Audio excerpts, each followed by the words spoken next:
Are you wearing a Holy Mountain shirt? You're a fucking nerd. What do you think you're dealing with, Joey Bananas? Hell yeah. Hello, welcome to the Harbor Podcast. I'm the Kino Cowboy. We got Scott. We got Casher. Wrong name. Boston Flasher. There we go. Oh, yeah. His pronouns are fee, fi, fo, and fum. Hey, All right. Call me giant, bitch. Moving on. What are we talking about today, boys? Harder They Fall. The Harder They Fall, the new Netflix original. Yeah, man. That peak revisionist Western history, dude. That was the shit. I fucking loved it. Yeah, it's here. I'll say this.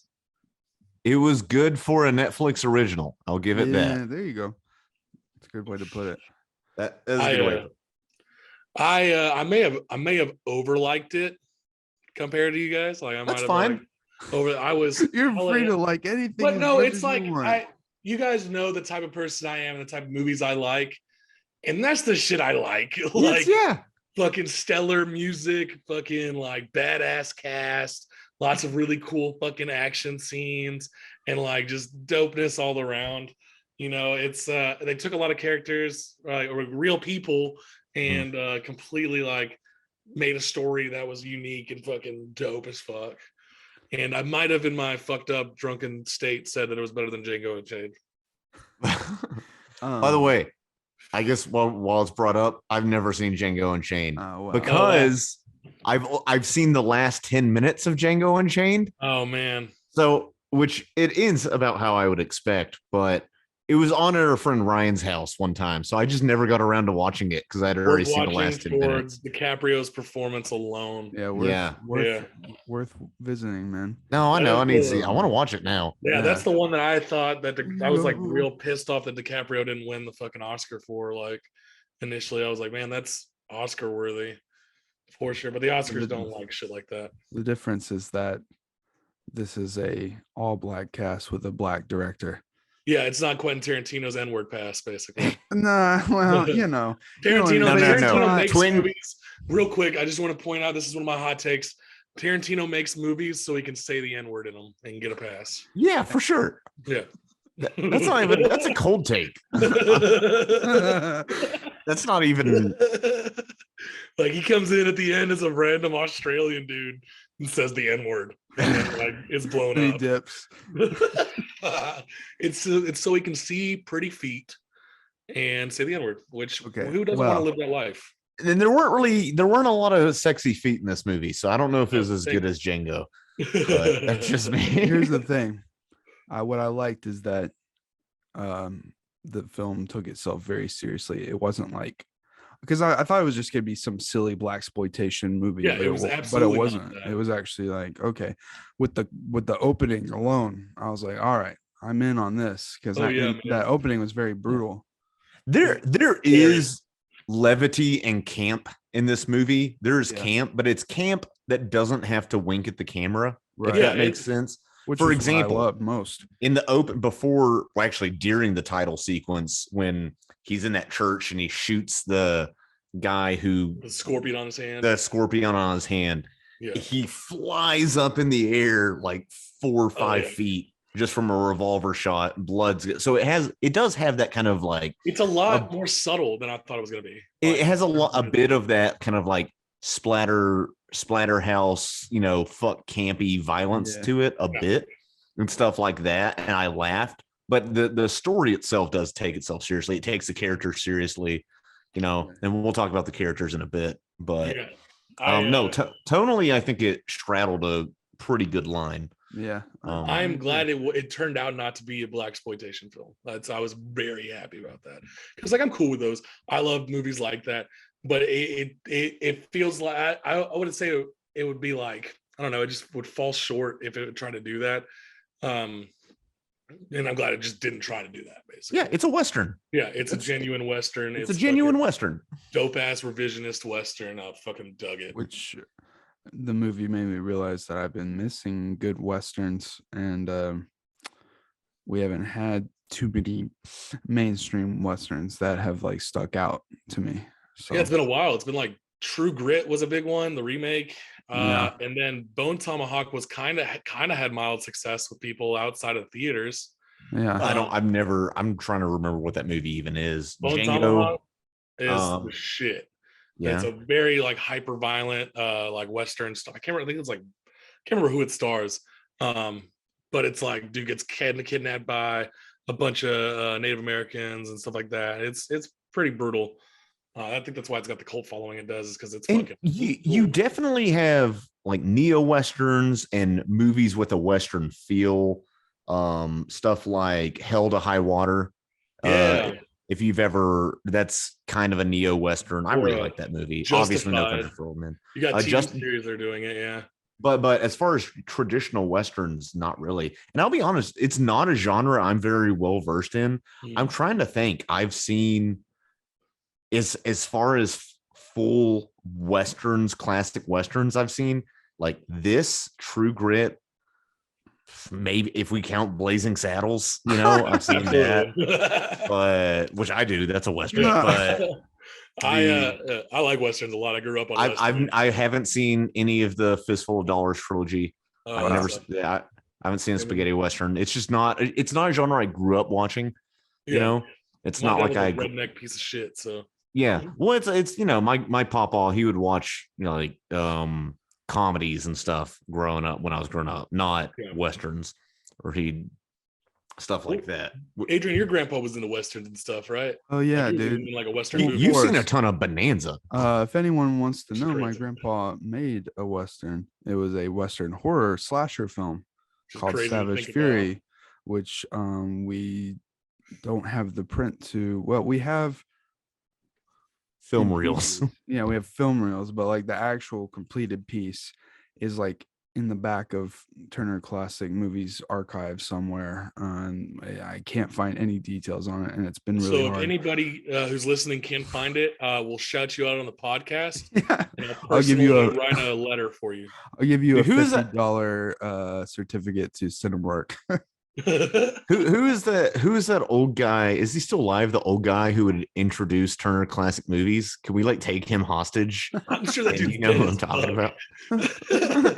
Pretty sure be like, give us the Savage Fury print. Took over for that, but yeah, my grandpa had his the rights to the film stolen by his producer, so anyway, as is the way this type of shit works a lot. So yeah, I grew up with seeing westerns, and I'll tell you, what's the one we watched in film class? That one was good. The Searchers. You've seen that, right? Oh, not all of it. Oh, okay. Yeah, that movie's the shit. I'll tell you one of my favorites that you should watch, because it's a western, but it's like halfway like a hangout film. So it's called Rio Grande with of course, what's his name? John Wayne. Happy Thanksgiving, Pilgrim. But what stands out is Dean Martin's in it, but he plays like the town drunk, it's like that's really amazing. It's really pretty sad, on brand for Dean Martin. He's actually a really good character though. Like he's like he's trying to prove himself as a good human and stuff, Yeah. But such is what the drunk should do. That is cool, because I do think I have the Casher, you're the podcast town drunk. Okay, so let's just get that clear. But that is something about westerns, that westerns in the 50s and 60s were everywhere, and it got really oversaturated because there was a lot of mediocre westerns. Gets compared a lot to superhero movies today. So, and I think a lot of I'll see westerns on TV sometimes on old channels, but a lot of them are just low budget, or they're very simple morality tales, which is fine. Yeah. But I just never gotten into the genre. But I do like a good western. Even like the Red Dead Redemption games, I really like a lot. That's because they got so cut and paste that so many westerns back then were like so flat and boring looking. That's why you gotta go watch a John Ford movie for complex staging and mise-en-scène, dude. That shit. Or wait until the 80s and watch Young Guns. Is the absolute fucking shit. What is Young Guns? Young Guns is like Emilio Estevez and like all these like really handsome like like young men from the 80s all in a cowboy movie, basically. Okay, that brings me to one of my big criticisms of this movie is everybody's too pretty. Like, not that pretty. People, I don't know, people aren't dirty enough. That's well, okay, never mind. I want people to be like sweaty and like flies buzzing around their head and like lice in their beards. I mean, they definitely, I feel like they had characters like that, but I mean, they looks like they showered, I guess. Oh yeah. Jonathan Majors is handsome and he's a good looking dude, but he's also like unconventionally good looking almost. Yeah, that's like, me and Kino are big fans of that in Leading Man, the unconventionally attractive leading. Oh yeah, I'm just waiting for the leading man to be a fat fuck like me. I haven't seen Lovecraft Country, but he was really good in that Loki miniseries. Oh yeah, well he was in that too. I didn't know he was in Lovecraft Country until he's the star of Lovecraft Country, and he's puts on an excellent fucking performance. That's one of my favorite shows from that year. If everything goes the way I think it will, he could be like pretty much the next Thanos, him or like fucking Doctor Doom, but still, like he's a major part. Do you know who he plays, Scott? Is he King? Does he play King? He's King the Conqueror. Oh shit. Yeah, I didn't know that. He's the next major MCU villain, basically. Yeah, because that's time travel stuff. Ooh, yeah. Okay. We won't get too into that, but that's a big character. I just know that from the comics. Dude, I was super hyped when I saw him as King. I was like, because I just got done watching Lovecraft County. So yeah, after this, I mean, his career is really popping. If he's on this, which has been very well received. Like a big thing for leading men in Hollywood, I think. Zazie Beetz did a good job, I felt. Man, I've been digging everything that she's been in, and she's been in a lot of different shit. Like I didn't realize, and like halfway through the series or the first season, that she's Mark's girlfriend in Invincible. Yeah. Oh, she was in Joker in Atlanta, which I haven't seen, and Deadpool 2, which I don't want to see. I gotta watch Atlanta before season 3 comes out. So you don't want to see Deadpool 2? Not really. Deadpool's too worth it for fucking Deadpool 2 sucks donkey. I loved it. I'm not talking about that movie. I loved it. I comic book nerd. I like here's the thing. Zazie, what's her name? Zazaz? Zazie. I got the Zazie is my complaint. She's too pretty because they have that scene. She gets damsel in distress in the third act, and she's supposed to be stylized film. Yeah, but she's a whore. I know. But when she's beat up, I want to see her like beat up. Like, see, she's Dion Cole, the comedian Dion Cole, when he's spitting gold teeth on the ground. That's what I want. I want gritty. I know it's a sound stage, but I want like gritty. Like, I want to see their blackheads, pores. I want to. I want to see. You see their blackheads. The whole cast is black. I want to. Yeah, that came out of my mouth before I actually thought about it. I want to see psoriasis. All right.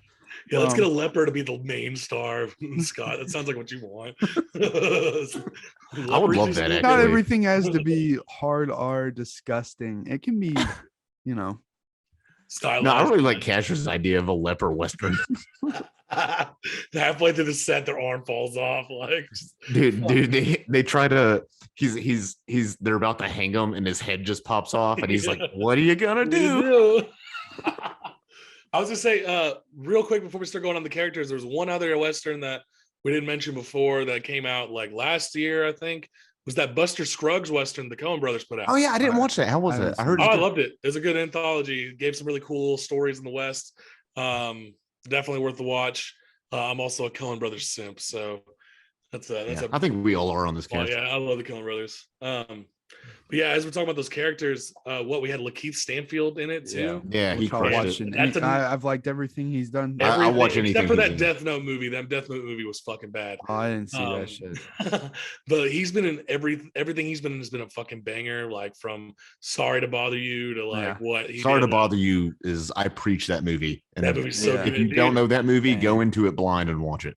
And then he also was in recently this past year, Judas and the Black Messiah. Oh yeah, of course. Which was my favorite movie from that year. Yeah, me too. It's such a fantastic fucking movie. That was last year.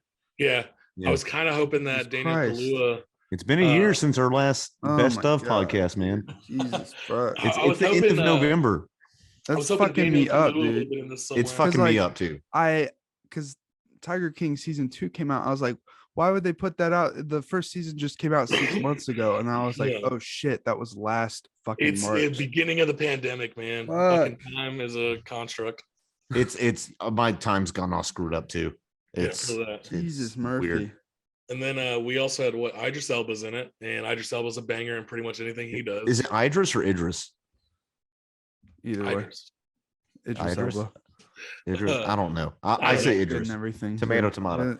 I thought he was going to be the hero, and then I very quickly figured out in the first scene where he's carving crosses onto young boys' faces, like, oh, maybe he's not a good dude in this movie. Yeah, which was cool. He plays a good villain. Also, his accent sounds American, which is good. Man, I like him as a villain in most of the shit. Like anytime he's a villain, I'm always like, man, he's about to fucking kill it. Where else is he a villain? This Hobbs and Shaw.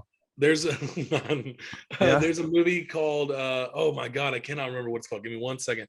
But it's about the war in Uganda, like Uganda or Ethiopia or some shit like that, where he plays a warlord who like steals these kids from a village and District 9.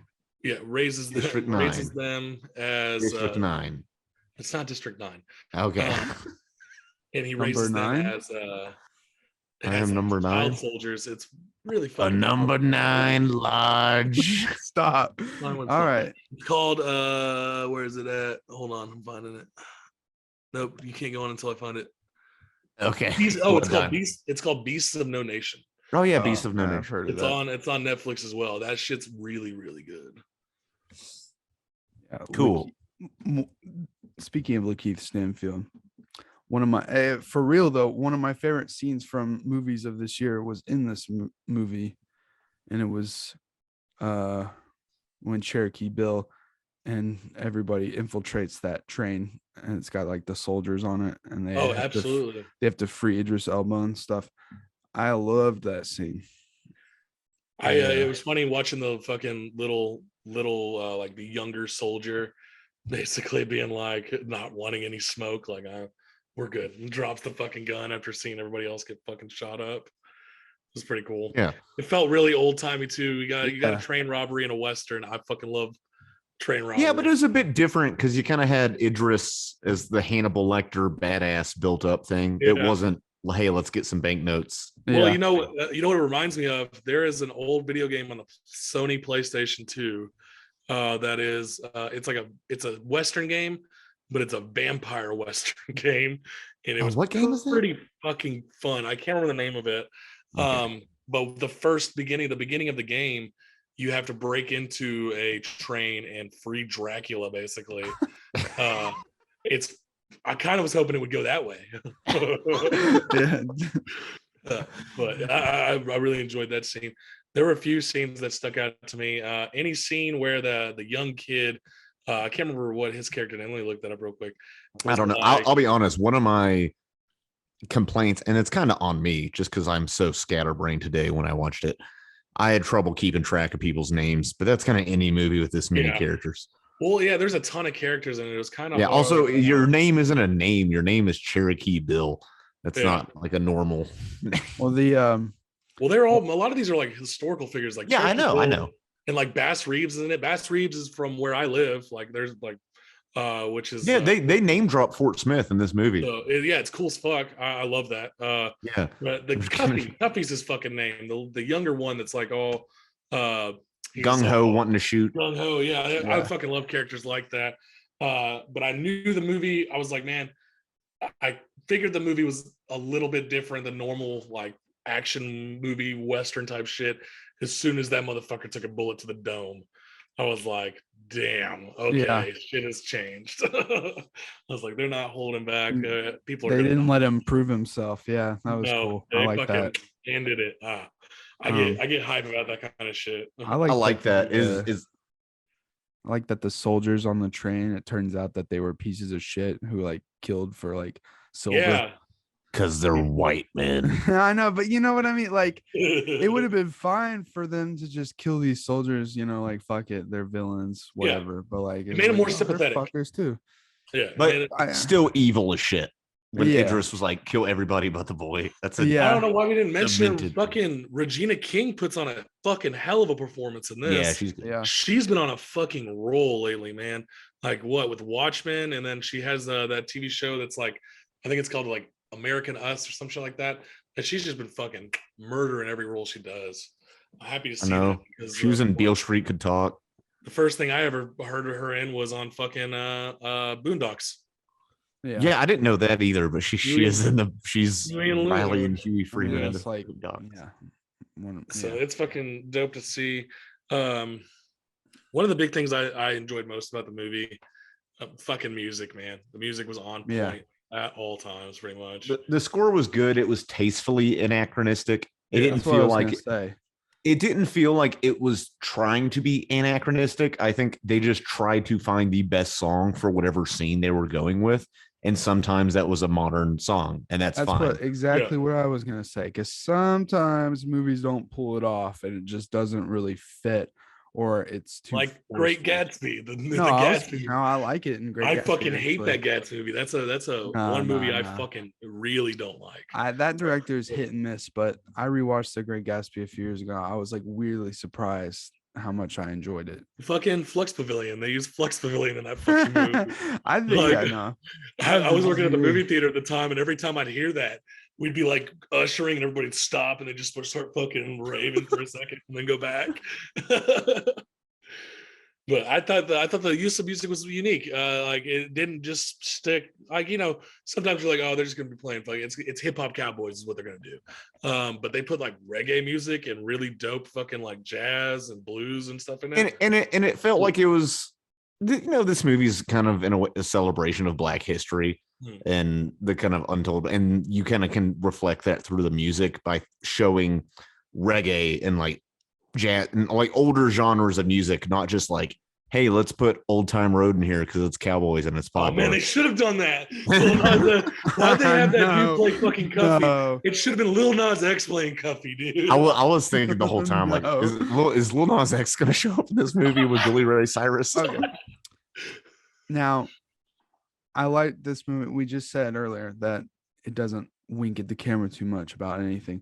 The one time that it does wink at the camera is justified, and I really enjoyed that particular wink, and it's when it cuts to the city or the town of white folks that they're gonna steal from, and it says a white town like underneath the subtitle because it's literally painted white.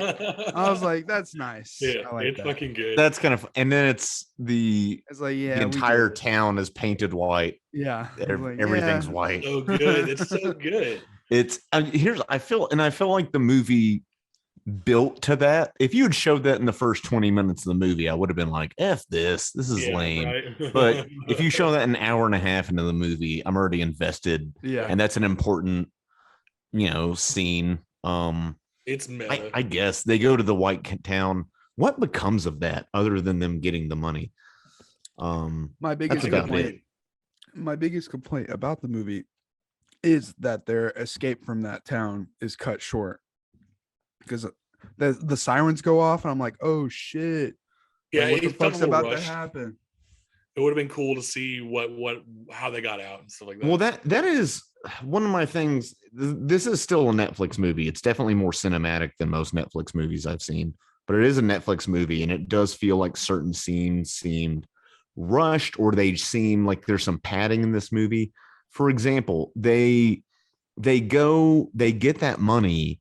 And does anything negative really come of it? Is there any, or do they just go get the money and we spent 10 minutes on this scene and this joke and it's cool? What's going to be negative? Pretty much fucking most of them die after that. Yeah, after that, but not but like what's the negative repercussions after? Like they didn't have enough time to have negative repercussions because they just were murked. Right. But then also I'm saying there was that scene could have been, I don't know. He said, hey, you need to give me money to get your damsel in distress. And then they go get the money and bring it back. But there's no like dramatic repercussions, positive or negative. They do it. It's another quest they go on to get to the next level. But yeah, I don't think the movie like they could have just gone there and had the climactic battle without spending that time. I almost feel, since that scene was cut so abruptly short, I feel like it was an executive decision to make it a little less lengthy. Hey, bud, I think your internet's cutting out on us. Yeah, your internet's cutting out. Uh-oh. Go ahead and repeat what you just said. Yeah. What I said was that I think it it was so abruptly cut short after the sirens went off. I was like, whoa, if it really felt like an executive decision or something to cut the length or something. I don't know. Yeah, I could see that.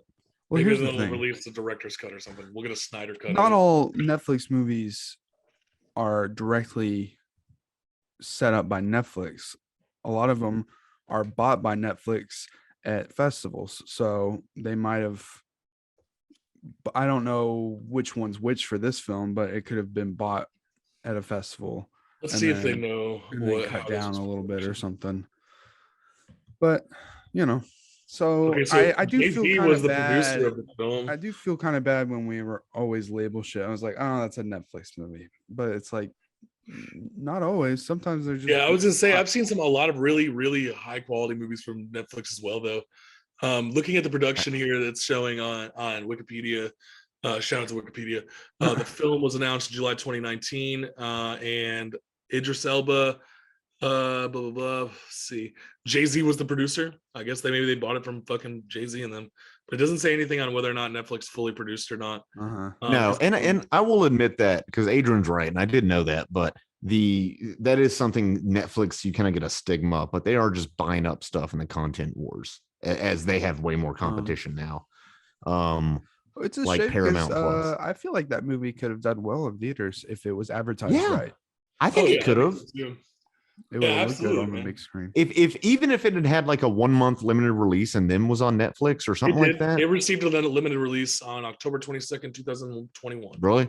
Nah, well, it didn't come here. I would have. Yes, because Cinemark has a special exclusive contract with Netflix where they will show certain Netflix films in theaters before they go on to Netflix. They did that right now with Red Notice with Ryan Reynolds and Dwayne The Rock and Gal Gadot. I saw a few clips of that while working and I was like, Jesus Christ, dude. Ryan Reynolds needs to be stopped. See, that he is stopping, a Netflix actually. Movie. That's the thing. Ryan Reynolds is stopping. Dick, he's taking a sabbatical after his movie comes out in December. Hey man, make your fucking money. Ryan Reynolds isn't that bad. He makes good movies. Not everything has to be leaning on the fourth wall. Like I walked in and he was like in this treasure room that looked like where they store the Ark of the Covenant with The Rock Johnson. And he's like, what are we looking for? What's this thing called? The MacGuffin? I'm like, shut the fuck up. Anyway. It's not clever. It wasn't. Yeah, well, don't blame him. It's the fucking writers, man. It's not like it is the writers. That was a Ryan Reynolds joke. What's going to be fun is he's going to take the sabbatical and then he's going to come back and he's going to do these fucking like intense dramas. I bet it's going to be like he'll do like an Uncut Gems Adam Sandler thing. I would love a Ryan Reynolds Uncut Gems. He did that Buried movie where he's in the coffin. Buried's did you say Buried? Oh, the Buried. I just said Barry because he's also in a movie called Barry, which is pretty funny. It's like a dark comedy. He's in. No, Buried. But I like Ryan Reynolds. I don't give a fuck. I don't care about the hate. I like him in a few things, but anyway. He's a nice guy. I feel like the movie. How do you feel about the first 30, 40 minutes of this movie? I like the first 30, 40 minutes a lot more than some of the other parts of the movie. Actually. Yeah. I think maybe it was just me. And it's your years in net, maybe not quite as much. Shut the fuck up. I think I liked it more than you liked the net for sure. Yeah. I enjoyed the movie. I'm just saying, I felt like, and that's the problem with these sort of ensemble cast movies. You spend a lot of time just getting the gang together. I like that shit. I don't know why. Yeah, I like the fucking getting the gang together. We got to get the band back together, guys. Like, I love that shit. One of my favorite movies that does that is the fucking Muppet remake reboot. they got a drive-by map, and they just the map, and they go, and then they find Rolf, and Rolf is just on a fucking like a hammock, and you're like, hey, we're getting the band back together. He's like, oh, cool, and then just goes with them. Like, that's all he does. The fucking Ocean's 11 George Clooney one takes like half the movie to get everyone together. It's like, God damn, dude. Like, yeah, we get two other movies after that. But that's sort of helped set the trope, though. That was but Ocean's 11. I'm a big let's get the gang together. This type didn't shit. feel like just like a cut and paste getting the people together. To me, it felt pretty organic with the story, so I didn't bother me. He was like split from his gang. Well, you had like to get the gang together with the villains and the heroes. Like, it's not just one and the other. Get the gangs together. That's how this exactly. That's how it's different. There's two gangs. I don't know. Maybe it was just I didn't know what the point was in the first. I guess to get revenge, but. Yeah, that's the whole point of the movie. It's classic. Yeah, I don't know why. That's pretty much like 75% of your Western movies. It is. No, he was full Inigo Montoya in this movie, like full. Good reason. That's a fucked up beginning of the movie. Yeah. Oh yeah. Bro. I also like that he was like pretty much. He's like, I'm done. He's in prison. He's going to Yuma, and then he's like, well, he's back. Well, I guess I got to do this now. Like, he almost seemed. He was glad. I'm pretty sure he was happy to do it, but I also think he was reluctant because he thought he was done. He was like, "Fuck, I guess I'm not done." Like, that cracked me up. Yeah, I like the shootout at the end. It was kind of egregious, but also badass. Now, sometimes I get tired of movies where the badass characters are badass and there's nothing really stopping them. But I'm just glad the hero gets at least shot, once. And honestly, he's not even that badass compared to some of the villains he's facing. I know, but like, Lakeith Stanfield was the most badass. The sheriff guy or whatever his name is. Foster's. He was kicking ass. I just wish maybe a little bit more they could have had to fight tooth and nail just a little bit, instead of I agree. That was one of my complaints, not really complaints, but just criticism of the movie is kind of the staging at the end of it. They weren't hiding behind cover. They weren't having to like strategize a lot. It was like targets almost, or shooting skeet. They just stood out in the middle. I feel like that was kind of on purpose. I feel like that was one of the subtle things. A lot of old Westerns are like that. I feel like the hero comes in and there's a big shootout and the guy comes in, stands there, pop. Like, I feel like that was almost on purpose. They had some of their bases covered with other shooters and stuff, and it is pretty stylized, especially when they're back to back doing the spinning and all that. Yeah, that's. So I enjoyed that, but man. Cherokee Bill, I do like how they made him a bastard about shooting people in the back and being a little prick. Man, it was fucking. I like that character a lot, man. That's fun too. Lakeith killed it in that role, dude.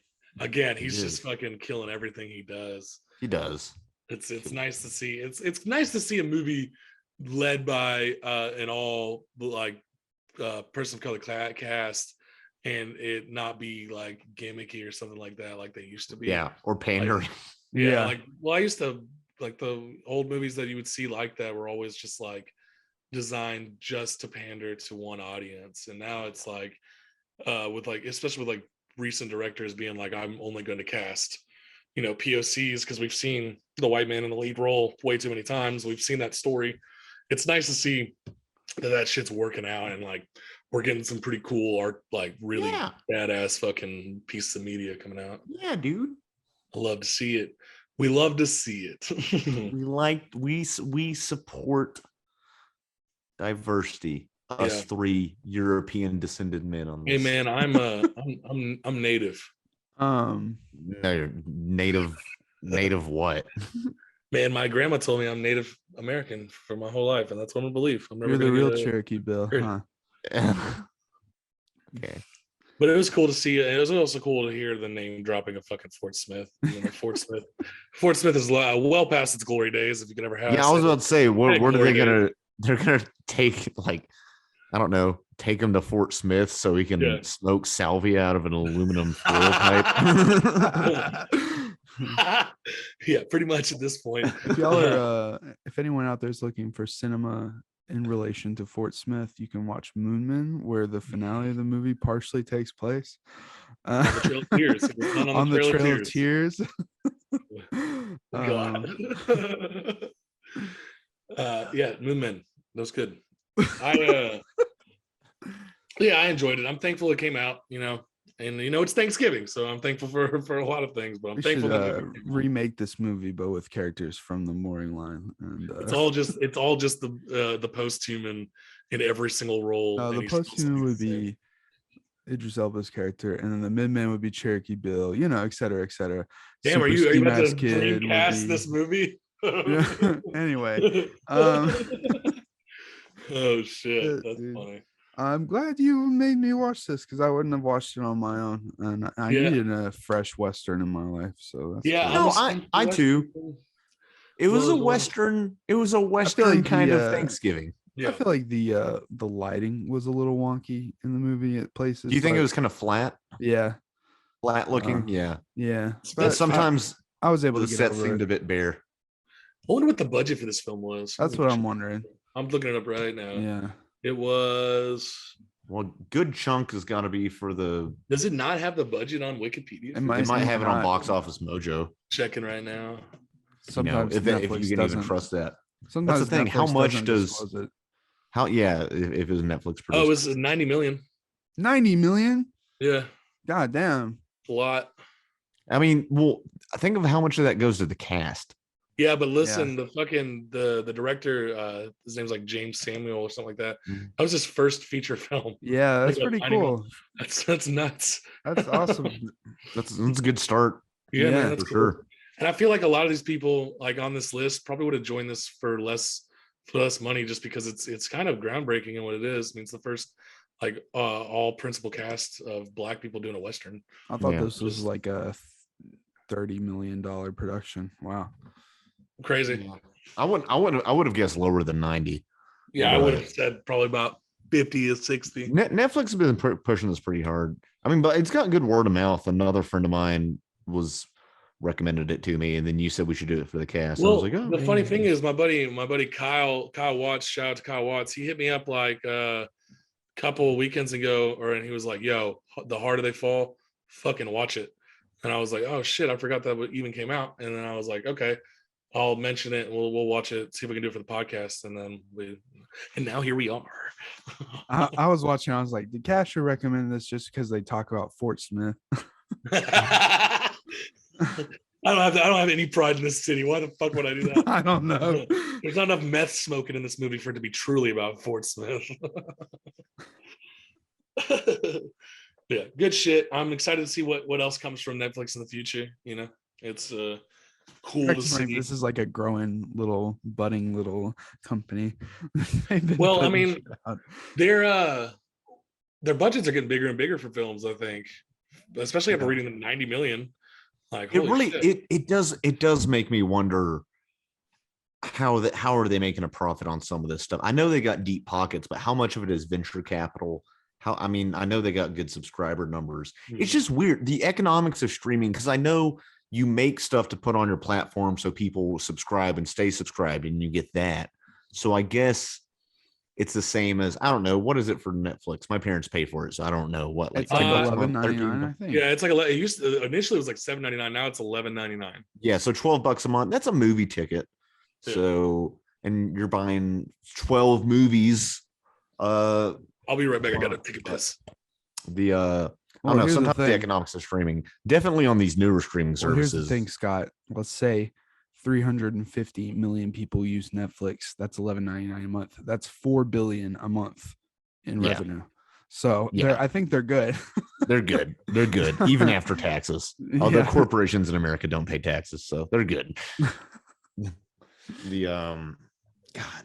Movie theaters are so fucked.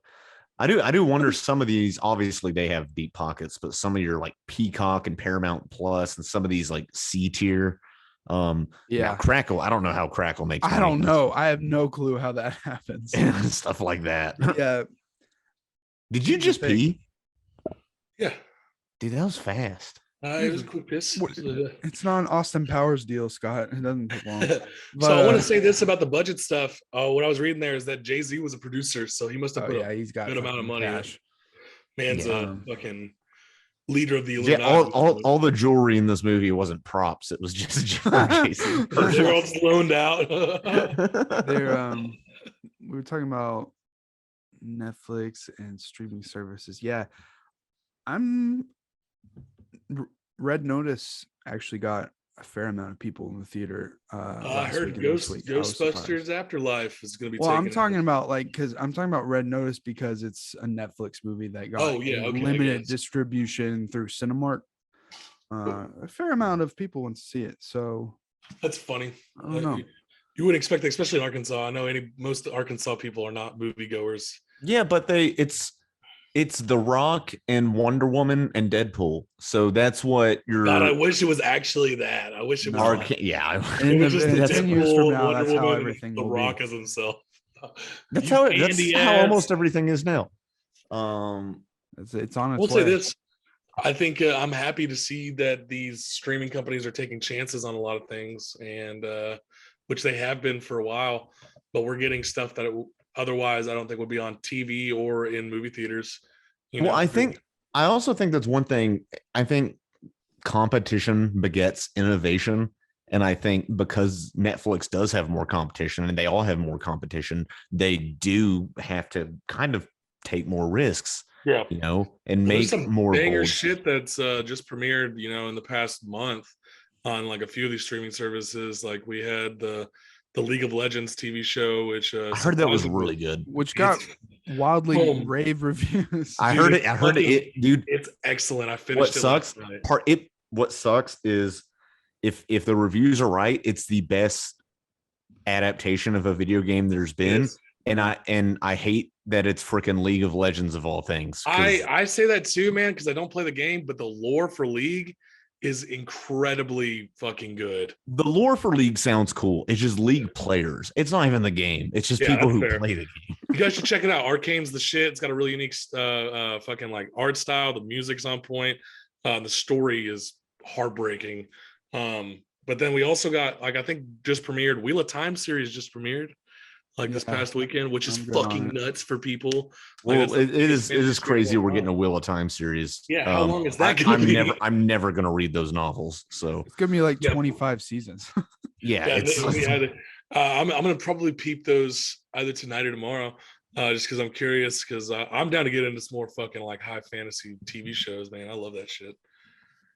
But we just been getting bangers after bangers. We got Tiger King season 2 and shit like that. I don't need any. Nah. Season 2 is good. It's only 5 episodes and it's fucking good. I watched it all in a night. I'll watch Hawkeye and Boba Fett because I'm cucked. Yeah, but I don't know what else I'll be watching. How was Hawkeye and Boba Fett? Will watch it. Yeah, Hawkeye actually looks pretty charming, I must say. Yeah, I didn't watch any of the What If series just because I personally wasn't super into the idea. I haven't watched it either. It's the only one I haven't watched.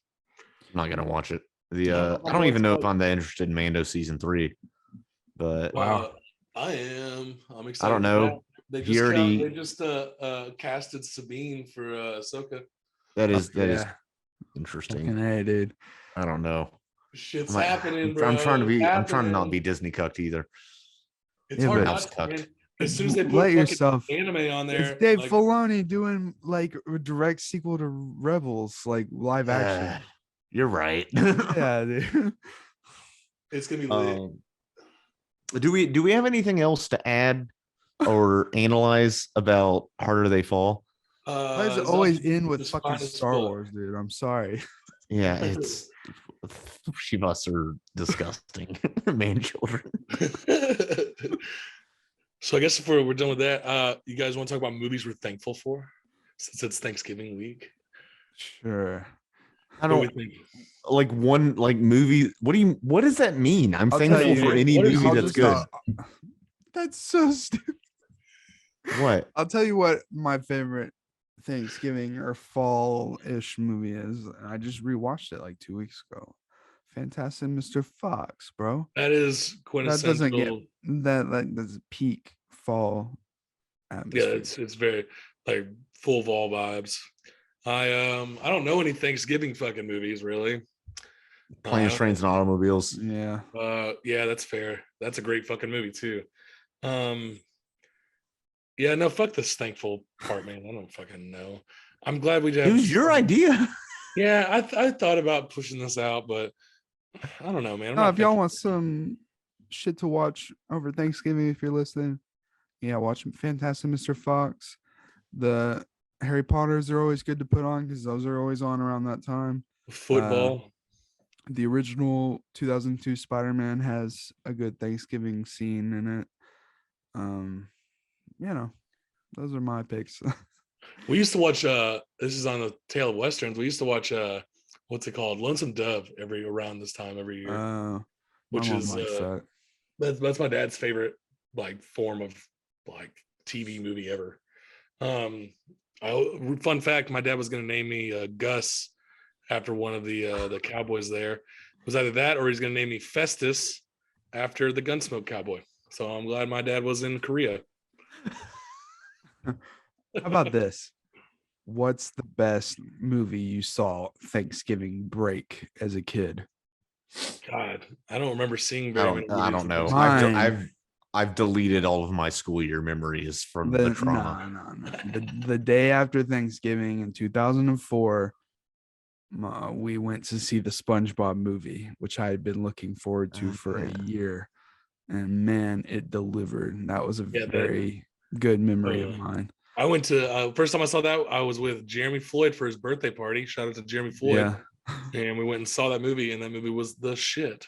Also that week, I believe, maybe before, I think it was that week, yeah, The Incredibles came out as well. Damn, how do you remember this shit? I don't remember. Yeah, and The Incredibles came out, and it was a double whammy for me because they showed the Revenge of the Sith theatrical trailer in front of The Incredibles, and I was like losing my fucking mind. And yeah, that was cool to see that back in 2004 ruled. I'm just gonna say that. Anyway, we got some Shrek 2, Spider-Man 2, fucking Mean Girls. Yeah, dude. I'll be honest, my family just around Thanksgiving and Christmas, like we never really went to the movies a lot. I mean, we went to the movies, but as a family, but some families will go to movies on Christmas Eve or even Christmas Day. No, a lot of families. Christmas Eve, but I'll go afternoon Christmas Day if we're not doing anything. It's like, well, there's nothing else going on. Let's go see. Yeah, we went and saw, last time we did that was a few years ago. We went and saw Aquaman on the fucking XD theaters. It's the biggest day. Worth it? It's the biggest day of the year at movie theaters, which is interesting by far. This year, the only thing I could think that my family would want to see on or after Thanksgiving is that new Disney movie. We might see that. I'm not sure. Encanto or whatever. Here's the thing: both of my grandparents are passed now, so Thanksgiving is going to be low key from now on. So if we want to go see a movie, fuck it, let's do it. I don't give a fuck. As long as we don't have to eat at goddamn Cracker Barrel. Is Cracker Barrel Thanksgiving not good? Thanksgiving sucks. It's just not. Doesn't compare. And it's fucking. It's like mediocre. Yeah, because like one time I got surprised, and it was like I was like 14. I woke up and my mom was like, "Well, we've changed plans. We're all going to Cracker Barrel. We're just gonna make it easy this year." I was so disappointed. Yeah. One year I got into a fight with my mom because my sister literally, she's one of the biggest eaters ever. We sat down at this restaurant for their meal and it looked awesome. And I ordered beer, and then my sister read what was on the menu and she's like, "I won't eat any of that." And my mom, she was having a rough go of it, so I understand. She got pissed. She was like, I guess you're not gonna eat anything. And I was like, "Nah, fuck that. We'll just go someplace where she eats." She's like, "There's no other fucking place open, blah blah blah." I was like, "Oh, this looks like we're going to fucking IHOP." I went and fucking spent $120 on 4 people at IHOP. Oh Jesus Christ! It was the shit. We got a ton of food and like specialty hot chocolates and bunch of cashers eating. Like hey, I'm the only fat one in my family, asshole. Nah, man. I remember that one time we went to IHOP and you didn't have like your card or whatever. Yeah, you got the appetizer sampler, and instead of Aaron or Matt covering you, they just like ate your food. Yep. I had thought about that the other night, and then I was like, wow. We have such a positive, supportive friend group. We were also 16, and they thought it was funny. It is funny. I sat there and watched everybody eat. I was so mad. Or that one time we went to IHOP and then you immediately threw it up and outside right afterwards. You're like, oh, I feel better now. That's when I was newly friends with you. I don't remember that. Are there any more movies coming out this year? I mean, we're Spider-Man, bitch. Okay, Spider-Man. we got this week we have House of Gucci. Oh yeah, Ridley Scott's other movie that came out. Yeah, House of Gucci. Ridley Scott really. I feel like real quick, I feel like Ridley Scott got mad because he hasn't directed an MCU film yet. I feel like he really wants to. Yeah, I think that's why they all fucking suck, is because he hasn't made one yet.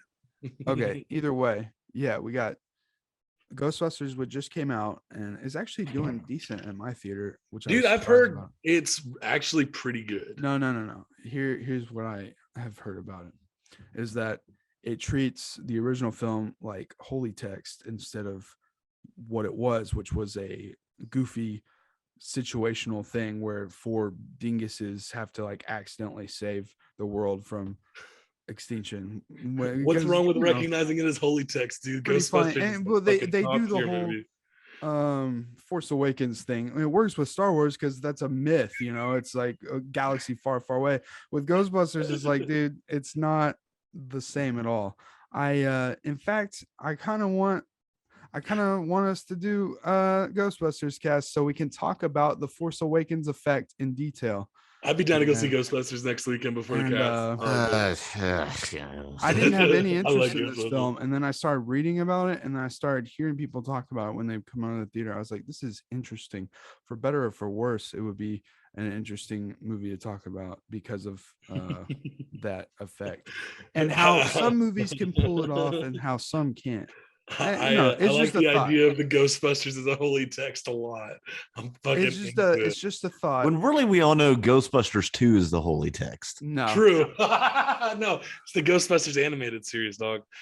So we got Encanto and House of Gucci, and then we have West Side Story in December, and then don't go see it. Ansel Elgort's a rapist. That's what I'm worried about. And then Matrix. I forgot Spider-Man, and then for the kids, Sing 2, which is going to be massive and going to be a big pain in the ass where I work. Yeah, because that comes out literally Christmas Day. Oh, is that a Christmas Day? Yeah. Fuck you. That's gonna suck, dog. Yeah, well, you might get some holiday pay though. There's that. Yeah, well, it's not worth it. It's not worth it. Not on Christmas, but everybody has to work Christmas usually.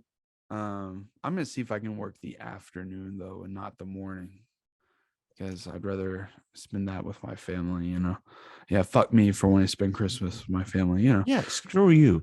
Honestly, this is America. We celebrate Jesus's birthday with rapacious capitalism. Okay, it's fucking Thanksgiving. I still got the Halloween shit up.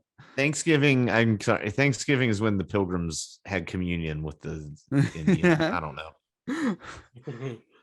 Well, I remember my history books having literal like pictures of them like handing like delicious food to the Indians and stuff. Like, but instead it was actually smallpox blankets. Don't get me started.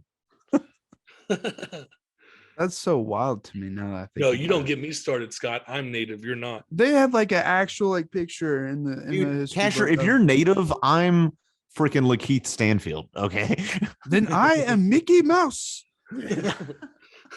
But which is anachronistic because Mickey Mouse hadn't been popularized yet.